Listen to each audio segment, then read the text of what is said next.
Welcome to Module 6 of our class on management accounting. This is, I think, my favorite module of the whole course. I think by the end of this video, you're going to be racing to the comments saying, wow, this is so cool. And I feel lucky. If you haven't heard of CVP analysis or break-even analysis, I feel like I'm a lucky guy because I'm the first guy who gets to share it with you. What a cool opportunity I have. I hope I do it justice because it's a great topic. So last chapter, we got pretty fixated on separating our costs into variable and fixed. And I said, we get to do powerful stuff with that information. And I'm going to show you now.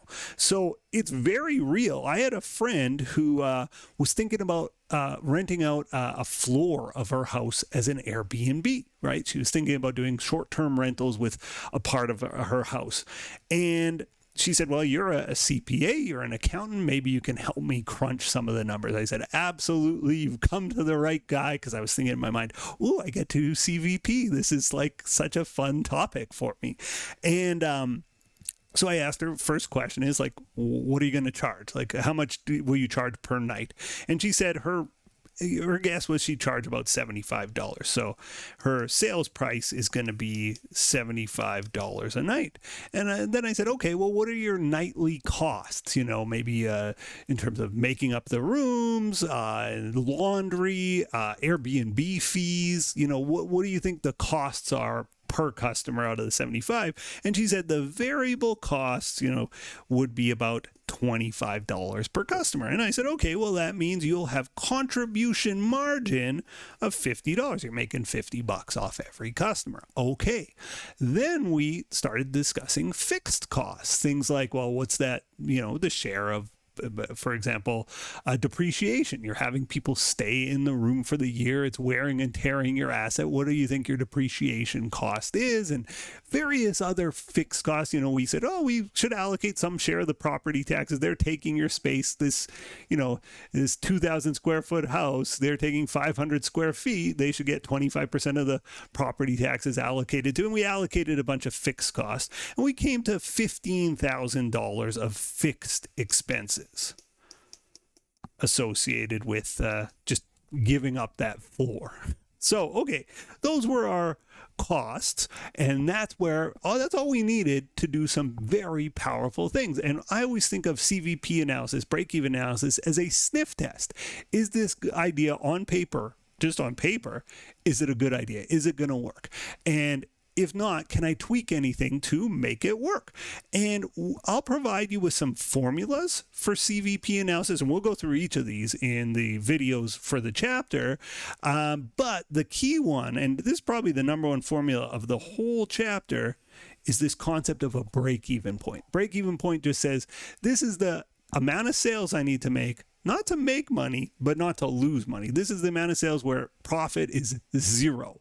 And it's an important number to know. Not that you're dreaming of having $0 in profit, but it's just good to like set the table. Can I get to this level? If I can get to this level, then I'm breaking even. And you hear businesses, people talk about like breaking even all the time. It's an important number to know. So let's figure out my friend's break-even point. Fixed expenses divided by CM per unit. So break-even is fixed expenses. Sorry, my writing's a little messy. I'm not going to apologize. It's my writing. I like it. Fixed expenses divided by CM per unit. Fixed expenses are $15,000. CM per unit per night is $50. It's 300. Now, normal companies, 300 units, right? You're selling bottles of pop or whatever it is. You're selling 300 units. This is 300 nights of rental, right? Rental nights. So this is 300 nights that my Airbnb is rented out. And so I asked her, I said, is that reasonable? Do you think you can rent it out for 300 nights? She said, yeah. I said, well, it still isn't great news, even though we think you could break even if you ran this. And the reason is, you want to make money, don't you? Like, you're not doing this for free. At this point, you're doing some basically charity labor to put people up in your house. I mean, maybe you're into it and you want to meet new people, but if you're looking to make money, 300 means you're breaking even. I said, well, how much money would you like to make? Would you like to make some money? And she said, yes, I'm hoping to make, and we're again just spitballing at this point. We're not locked in, but she said, I'd like to make 25,000 a year. I said, okay, let's use 25 as our number. And again, back to the formula sheet I went, and it's this formula that we used, which is fixed expenses, which were 15K, plus target profit, how much money you want to make, operating income, pre-tax profit, she wanted to make 25 grand, divided by CM per unit, which for her was, we said $50 was her contribution margin per unit. So let's crunch those numbers now. 15,000 plus 25,000 divided by 50 is 800.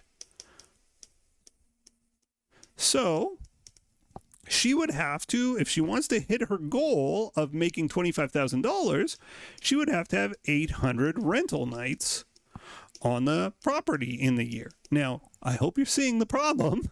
There aren't 800 nights in a year. She would have to double the capacity, or basically something's got to change. Maybe she could split the thing in two and rent out to two people at once. I don't know, but it wasn't going to work as it was conceived.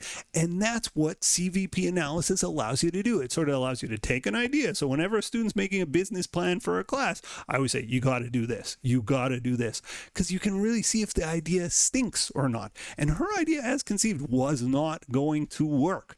And so I said, well, look, what can we change about this? You can either increase your price or reduce some of the costs. Now, the variable costs really were not negotiable, right? Airbnb takes a fee, got to do laundry, got to do cleaning. All those costs were not negotiable. There were some fixed costs that we were able to reduce, and we brought down the fixed costs. But the big thing for her was we looked up the price of other Airbnbs in our neighborhood, and they were all like $200. She was way underpriced for the market.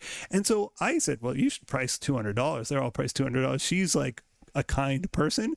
She priced it like 140 or something, maybe 150. She did raise her proposed price.